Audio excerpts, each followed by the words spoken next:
Hey folks, I wanted to give you a closer look at this Fanttik rotary tool. I would definitely describe this as a precision rotary tool. And if you are looking for one of these to do some very intricate work with, I think this is a pretty darn good one to take a look at. And I'll explain some of the reasoning in just a minute here. But as you can see, the entirety of the system is stored inside of this hard side aluminum case. So you've got the tool here itself as well as all of the bits stored inside of here. You basically press the button here, it releases the rotary tool itself, and it also releases the storage system for all of those included bits. Now these are all held in place magnetically, so you just pop out the bit that you need, and when you're done you can put it back in there and it's held in place magnetically. Now I do have a number of other what I would call smaller rotary tools for somewhat detailed work, but this Fanttik takes it to a new level. So just to give you an idea, here's one of the others that I have, as well as this one. These are both excellent. I've found them to be very useful, but as you can see, this Fanttik unit here kind of takes the how do I say, the refinement, if you will, to a whole new level for doing intricate and detailed work. This is basically the size of a magic marker or so, right? So here is a Sharpie and there's the Fanttik. So you got a pretty good comparison there. But a few things I wanted to show you here about this unit that I like. So there's nothing to get your hands snagged on or anything like that. So if you're doing precision work, this is a very easy tool to manipulate. You have a knob on the back which turns it on and off, and then you have a button here, and I want to be clear about this, and I'll show you in just a minute, that changes the power settings. So to turn it on, you basically turn it on with that knob right there. You get the light that comes on in the back there. There is a multi-LED light on the front.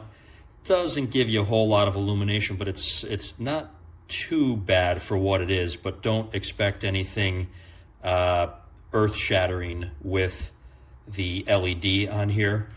But basically, once you turn the knob to the on position, you press the button here. And that is not just a proximity type of a button.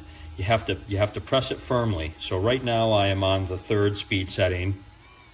There's the 4th, there's the 5th, and there's back to the 1st.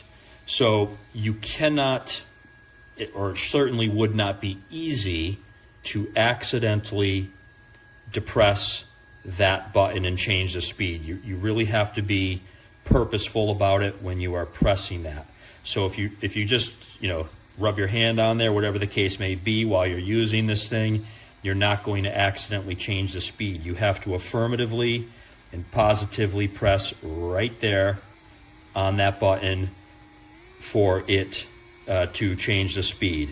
And it's a pretty, there's no, as you can see, it's not really a button in the sense that I think most of us think about. It's smooth there, so and you can't feel any click or anything of that nature, but you do have to be affirmative and purposeful about it. If you just start going like this, it's not going to change the speed. So when I first got it, I thought something was wrong. I was like, geez, it's not going on. So I had turned it on like so, and then I went to press the power button or the speed button there, and I thought, geez, this thing isn't working. No, you have to press affirmatively and you will be in business. Give me just a second. I'm going to cut the tape here, and what I'm going to do is use my tachometer here to show you and verify the speeds that the manufacturer claims this tool can produce. So give me just a second here. Okay, I am back, and what I'd like to do here is a little demo for you to test out the real-world speeds that this tool produces compared to the manufacturer's claims. As you can see, I have my custom bit on here. It's got a little slice of reflective material on there so that I can use my digital tachometer here to test the speeds. And I'll give you a little bit of a spoiler. On 4 out of the 5 speed settings, this tool actually surpasses the manufacturer's claims. So let's get this started. We will start with the lowest speed setting. The manufacturer claims it should be 12,000 RPMs. As you can see there, coming in at about 12,200 RPMs. Second speed setting is supposed to be 15,000 RPMs. Again, you can see we are exceeding that, 15,200 or so. Third speed setting is claimed to be 18,000 RPMs.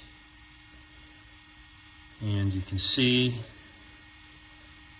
we are exceeding that again. There we go. Fourth speed setting, the claim is 20,000 RPMs. And we are quite a bit over that at about 21,000, let's just call it 21,150 or so.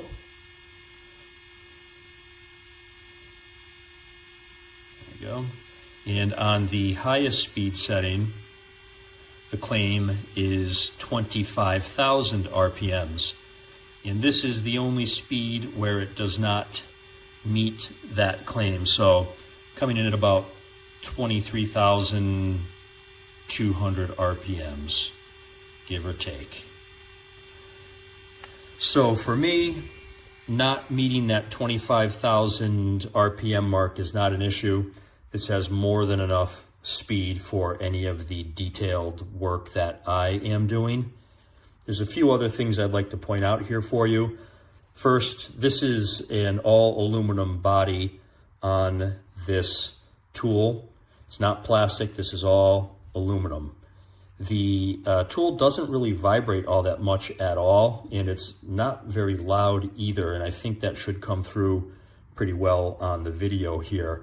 But fatigue, if there is such a thing as getting fatigue from a rotary tool, should be minimal with a tool like this because there's really not much vibration at all.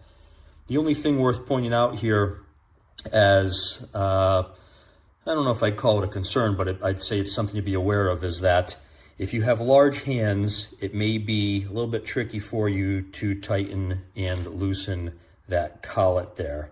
So I don't have the biggest hands in the world, but I can do it all right without much of an issue, but it could be a little bit more challenging if you have larger hands.